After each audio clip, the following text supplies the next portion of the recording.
할렐루야. 사도신경을 고백하심으로 새물결 교회 가정예배를 하나님께 드리겠습니다. 나는 전능하신 아버지 하나님 천재 창조주를 믿습니다. 나는 그의 유일하신 아들 우리 주 예수 그리스도를 믿습니다. 그는 성령으로 잉태되어 동정녀 마리아에게 나시고 본디오 빌라도에게 고난을 받아 십자가에 못 박혀 죽으시고 장사된 지 사흘 만에 죽은 자 가운데서 다시 살아나셨으며 하늘에 오르시어 전능하신 아버지 하나님 우편에 앉아 계시다가 거기로부터 살아있는 자와 죽은 자를 심판하러 오십니다. 나는 성령을 믿으며 거룩한 공교회와 성도의 교제와 죄를 용서받는 것과 몸의 부활과 영생을 믿습니다. 아멘. 찬송가 179장입니다.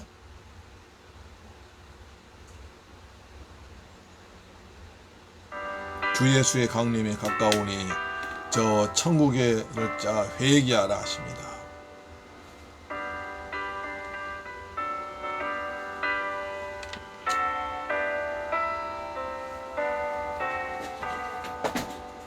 주 예수의 강림이 가까우니 저 천국으로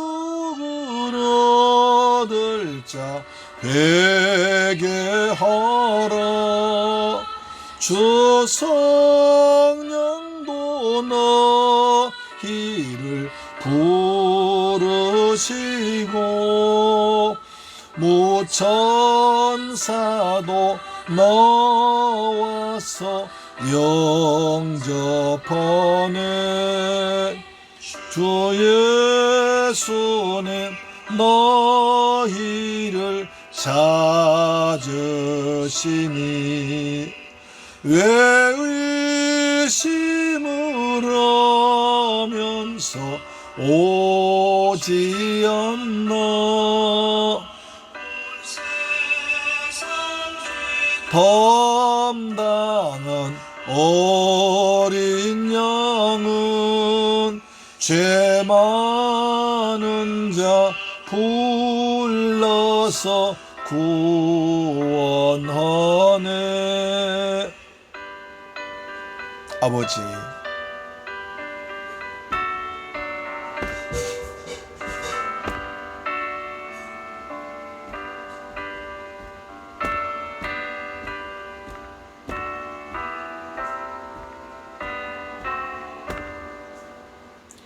이 세상이 즐기는 재물로는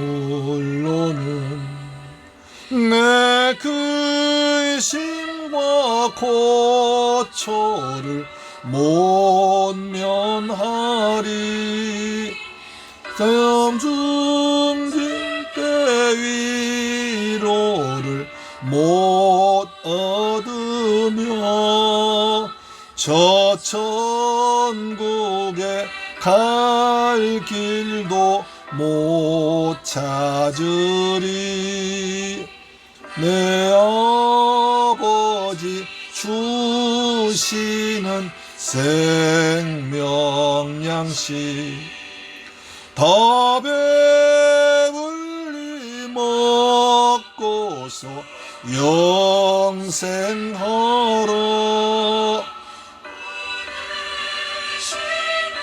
버리고 주께 오면 그 한없는 자비를 힘입으리. 아멘.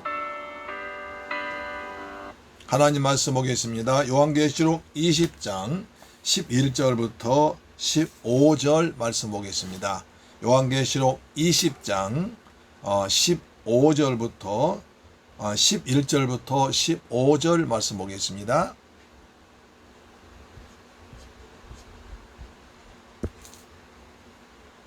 계시록 20장 11절로 15절 말씀은 구약성경 419페이지에 기록되어 있습니다. 오늘은 백보자 심판에 대해서 말씀드릴 것입니다. 자, 11절. 또 내가 크고 흰 보좌와 그 위에 앉으신 이를 보니 땅과 하늘이 그 앞에서 피하여 간데 없더라. 또 내가 보니 죽은 자들이 큰 자나 작은 자나 그 보좌 앞에 서 있는데 책들이 펴 있고 또 다른 책이 펴졌으니 곧 생명책이라. 죽은 자들이 자기 행위를 따라 책들에 기록된 대로 심판받으니 바다가 그 가운데에서 죽은 자들 내주고 또 사망과 음부도 그 가운데에서 죽은 자들 내주매 각 사람은 자기 행위대로 심판받고 사망과 음부도 불못에 던져지니 이것은 둘째 사망 곧 불못이라. 누구든지 생명책에 기록되지 못한 자는 불못에 던져지더라. 할렐루야. 아주 무시무시한 장면이죠. 그렇습니다. 그러나 우리에게는 굉장히 은혜로운 장이고 불신장이 아주 무시무시한 장인데요. 자, 오늘 몇 가지를 아주 중요한 말씀 보겠습니다. 으스스하지만 유명하고 또 많이 들어와서 익숙한 내용을 볼 수 있습니다. 신앙생활 오래 하신 분들은 이 부분을 소위 백보자 심판으로 들어서 알고 있을 것입니다. 흰 보좌 앞에서 심판이라는 뜻입니다. 11절 보시면 내가 크고 흰 보좌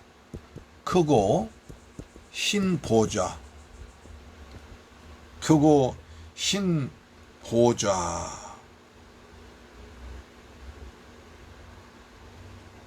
크고 흰 보좌 나오죠.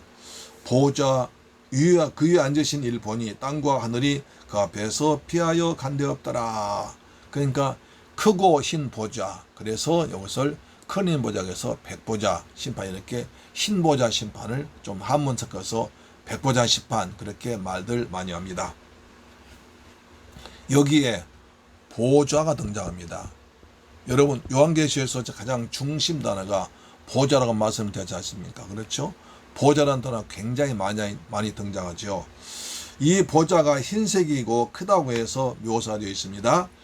이것은 성경에서 위엄과 거룩을 뜻하는 표현입니다. 흰 색깔은 뭡니까? 위엄과 거룩한 보좌라는 뜻입니다. 중요한 것은 왜 보좌가 등장하는 것입니다. 요한이 유배도 이 환상을 보고 요한계시록을 읽을 때에 그 시대적 상황을 염두에 둔 기록입니다. 시대적 상황을 항상 잊지 말고 봐야지 요한계시록 제대로 해석할 수 있습니다. 이 시대는 바로 로마 대제국 시대입니다.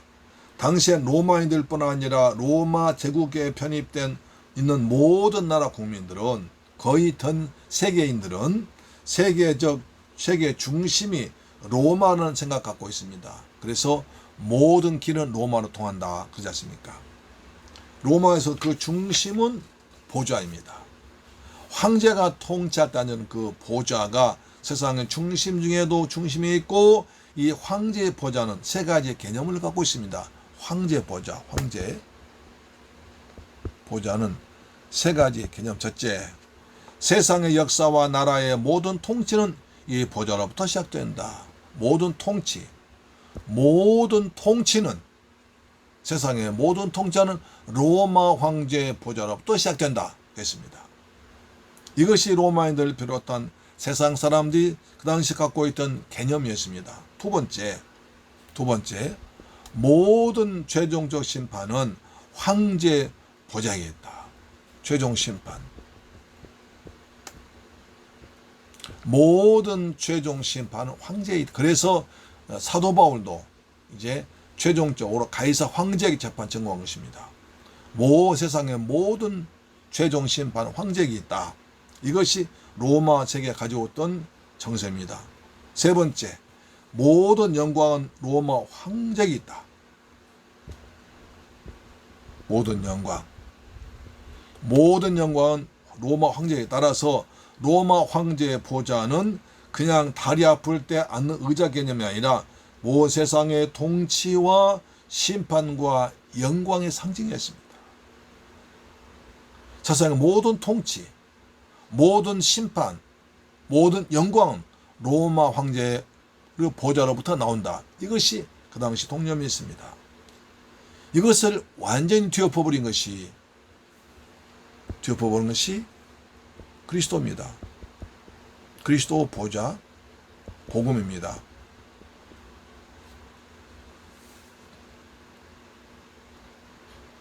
성경은 그렇습니다. 로마 황제의 보좌가 세상 통치의 시작이요 심판의 끝이며 영광 아니라 하나님의 보좌가, 그리스도의 보좌가 모든 역사와 통치와 심판과 영광의 중심이라는 것입니다. 세상 역사의 통치와 시작이 중심이 영광 규결점이 바로 로마 황제의 보좌가 아니라 하나님의 보좌, 그리스도의 보좌라는 것입니다. 따라서 이 보좌라는 단어가 숨겨진 의미는 오늘날 우리 그리스도인들에게 굉장히 중요한 인식으로 다가와야 됩니다. 세상이 뒤뚱거리고 혼란스럽고 자본의 논리가 욕지오는 것 같으며 물에게 거기가 세상을 치우친 것 같지만, 오늘날 또 미국이나 중국이 세상을 쥐락펴락한 것 같지만, 그러한 의에 크게 논란이나 자본 논리가 아닌 하나님 이 땅 역사를 통치하시고 심판하시며 영광 거둔 것이 합니다. 세상에 중국이나 미국이 다스리고 통치하는 게 아니라 하나님이 통치하고 하나님이 영광 중심이고 하나님이 최종 심판하는 것입니다.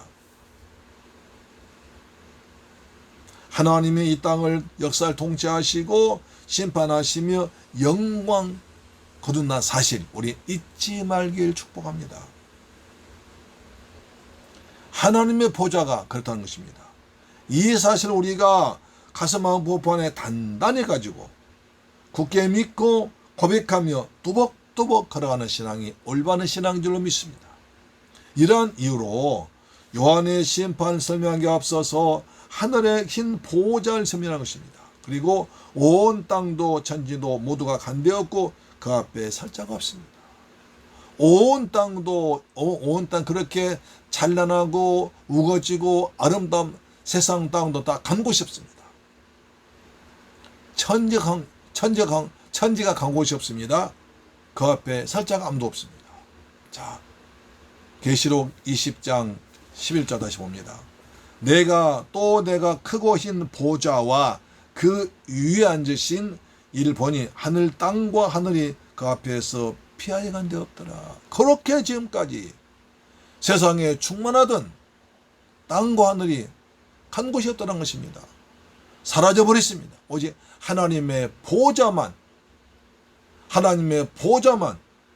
그 위에 앉으신 그리스도만, 하나님만 계셨습니다. 할렐루야. 이것이 요한계시록의 가장 중요한 내용입니다. 하나님의 보좌를 바라봐라. 로마 황제를 바라보지 말고 로마 황제의 보좌를 두려워하지 말고 하나님의 보좌를 바라보 힘을 얻고 하나님의 보좌를 두려워하라는 것입니다. 할렐루야. 우리도 마찬가지입니다.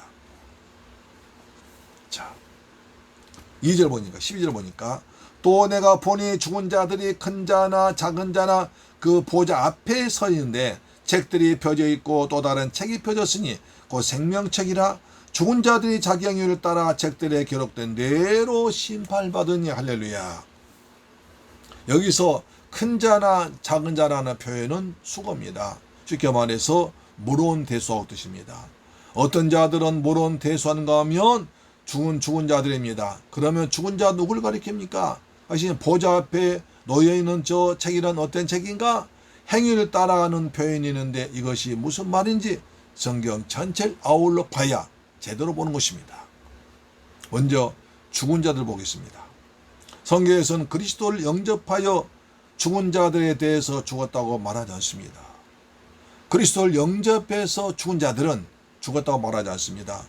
성경에서 죽었다는 영적으로 죽은 자들 일컫는 말입니다. 따라서 우리들이 이 땅에서 숨을 마칠 때는 그리스도 안에서 잠잔다고 합니다. 그리스도 안에서 주무신다, 잠잔다고 해야 됩니다.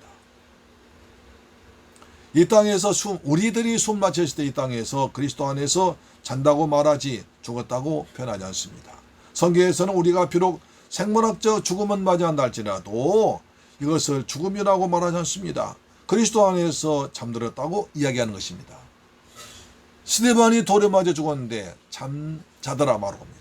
그렇다면 여기서 죽었다고 할 때는 그리스도를 주로 고백하지 못한 불신자들이 죽었다는 것입니다. 따라서 죽은 자들이란 불신영을 의미합니다. 하나님 보좌 앞에 불신 영혼들이 서 있다는 것입니다. 이들이 보좌 앞에 서 있는데 책들이 펴져 있습니다. 책이 아니라 책들입니다. 책 종류가 둘인 것입니다. 하나는 책들, 또 다른 하나는 책으로, 이 다른 책이 이름은 생명책입니다. 그러니까 하나님의 보좌 앞에 책이 있는데요. 책들이 있습니다. 그리고 다른 책이 있는데 이것은 생명책입니다. 생명책입니다. 자, 책이 아니라 책들입니다. 책 종류가 둘인 것입니다. 하나는 책들, 또 다른 하나는 이 책 이름은 생명책입니다. 우리가 생명책을 알겠는데 앞에 나온 책들이 무엇을 의미하는지 알 수가 없습니다. 하지만 이것을 알 수 있도록 알아야 뒤에 본문이 해석됩니다.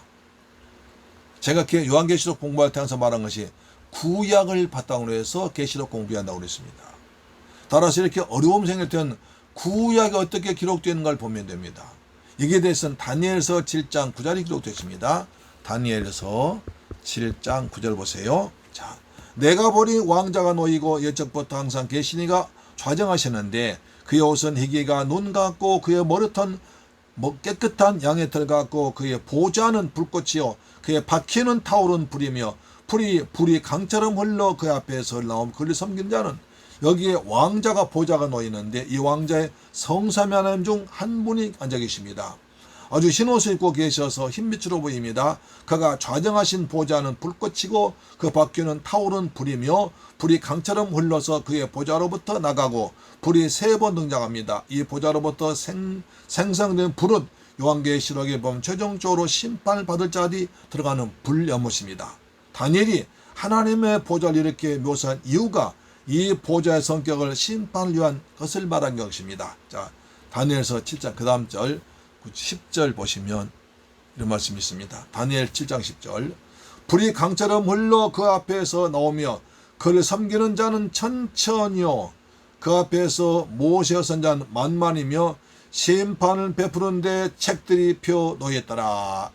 책들은 심판의 책이다. 할렐루야 아멘. 그래서 책들은 심판을 위한 책이고 다른 책은 생명책이라는 것입니다. 여기서 이 보좌가 심판을 베푸는 보좌로 표현됩니다. 이 보좌 앞에 책들이 놓였는데 요한계시록에 나왔던 첫 번째 책들을 말합니다. 이 책이 바로 심판 이야기하고 베푸는 책이라고 소개되어 있습니다. 이것을 정리하면 보좌 앞에 책이 있는데 이 책은 책들이라는 복수로 표현되어 있고 요한계시록에 나온 책과 같은 것으로 심판을 위한 내용입니다. 요한계시록에서는 그런 설명이 없지만 구약 성경을 살펴볼 때 그 책 성경이 아주 분명해지는 것입니다. 할렐루야. 또 보니까 20장 12절에 또 내가 보니 죽은 자들이 큰 자나 작은 자나 그 보좌 앞에 서 있는데 책들이 펴 있고 또 다른 책이 펴져진 곧 생명책이라 죽은 자들이 자기 행위를 따라 책들에 기록된 대로 심판을 받더라. 이렇게 말씀하지 않습니까? 여기에도 책들이 있습니다. 이 책들은 심판에 관한 내용을 담고 있습니다. 그리고 다른 편에 생명책이 놓여 있습니다. 심판을 받는데 행위를 따라 기록된 심판대로 심판받습니다.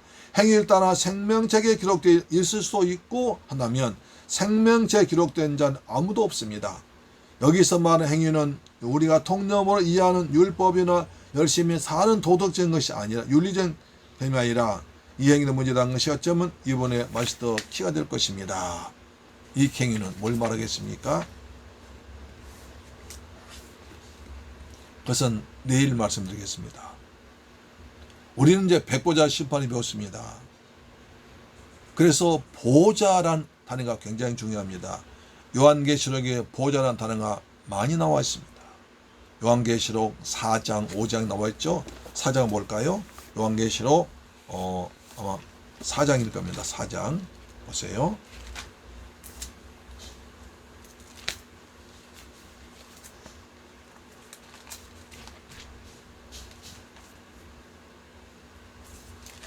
요한계시록 4장 2절 내가 곧 성령에 감동되었더니 보라 하늘에 보좌를 베풀었고 그 보좌 위에 앉으신 이가 있는데 앉으신 이의 모양이 벽옥과 홍보석 같고 또 무지개가 있어 보좌에 둘렀는데 그 모양이 보석 같더라. 4절 또 보좌에 둘려 24 보좌들이 있고 그 보좌들 위에 24 장로들이 흰 옷을 입고 머리에 금관을 쓰고 앉았더라. 보좌로부터 번개와 음성과 우레소리가 들리고 보좌 앞에 견 등불 7이 있으니 이는 하나님의 7영이라. 보좌 앞에 수정 같은 유리바다가 있고 보좌 가운데 보좌 주위에 네 생물인데 앞뒤에 눈들이 가득하더라. 5절에도 보니까 내가 보매 보좌 앉으신 이의 오른손에 두루마리 있으니 안팎으로 썼고 7인으로 봉하였더라. 계속 보좌를 보는 것입니다. 따라서 자 요한계시록은 두 개의 보좌가 있습니다. 심판의 보좌가 있습니다. 은혜의 보좌가 있습니다. 요한계시록 4장 5장 은혜의 보좌입니다. 그러나 20장 11절의 보좌는 심판의 보좌입니다. 여기서 죽은 자들이 나옵니다. 요한계시록 20장에 보니까 죽은 자들의 말이 많이 나옵니다. 자 보세요. 12절에 죽은 자들도 있습니다. 12절에 또 두 번의 죽은 자들이 있습니다. 그 다음에 13절에 죽은 자들이 있습니다. 13절 또 죽은 자가 있습니다. 이렇게 죽은 자가 4번이 나옵니다. 죽은 자들이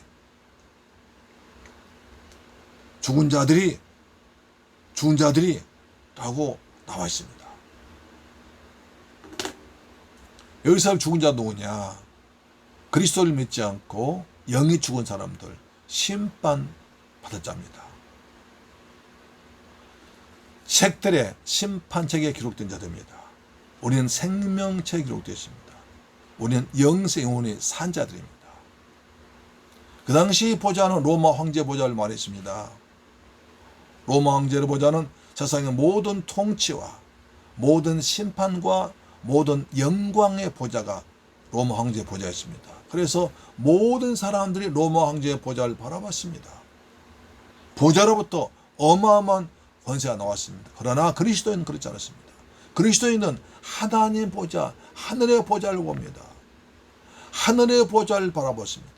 사도 요한도 로마 황제로부터 나오는 보좌의 권세에 의해서 지금 반모셈에 유배 갔지만 거기서 유배 가운데에서 성령의 감동받아서 하늘의 보좌를 바라옵니다.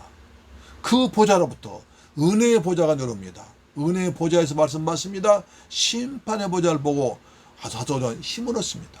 용기를 얻습니다. 그래서 담대하게 요한계시록을 기록하고 복음을 전했던 것입니다. 할렐루야. 우리도 오늘 또 세상 것을 바라보고 있습니다. 세상에 요즘에 대통령 선거 때문에 대통령 보좌를 바라보고 많은 사람이 물고 찢고 싸우고 있습니다. 우리가 볼 것은 하늘의 보좌입니다. 영광의 보좌입니다.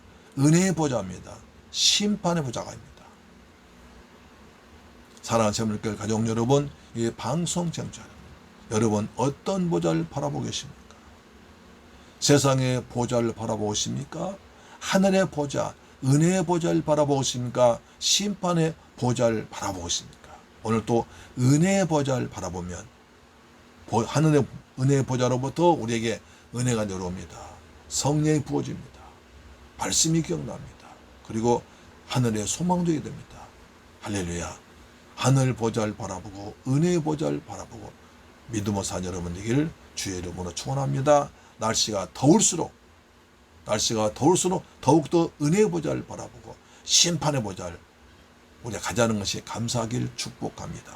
기도합니다. 좋으신 아버지 하나님 감사와 찬양과 영광 돌립니다. 주는 그리스도시요 살아계신 하나님의 아들이십니다. 우리는 하나님의 보좌를 바라봅니다. 흰보좌 백보좌를 바라봅니다. 은혜의 보좌를 바라봅니다. 오늘 그리스도 예수를 믿음으로 말미암아 살아있는 영생 얻은 자들입니다. 흰보좌 심판의 보좌를 그는 하나님 믿지 않은 죽은 자들입니다. 우리는 영생 얻은 생명들이기 때문에 주여 날마다 하늘의 보좌를 은혜의 보좌를 바라보고 믿음을 사는 복된 성도들 되게 해 주옵시며 세상 권세보다 하나님의 은혜를 말씀을 사모하는 저희가 되기를 원합니다. 감사드립니다. 예수 그리스도 이름으로 기도드립니다. 아멘. 주 기도문으로 마치겠습니다. 하늘에 계신 우리 아버지여, 이름이 거룩히 여김을 받으시오며 나라의 임하옵시며 뜻이 하늘에서 이룬 것 같이 땅에서도 이루어지이다. 오늘날 우리에게 일용할 양식을 주옵시고 우리가 우리에게 죄 지은 자를 사하여 준 것 같이 우리 죄를 사하여 주옵시고 우리를 시험에 들게 하지 마옵시고 다만 악에서 구하옵소서. 대개 나라와 권세와 영광이 아버지께 영원히 있사옵나이다. 아멘. 할렐루야. 아멘. 오늘 또 여러분 가정예배로 승리하셨습니다. 우리 하나님 보좌 바라보고 믿음으로 살아갑시다. 아멘. 우리 나라를 위한 기도하겠습니다. 예배를 기도합니다.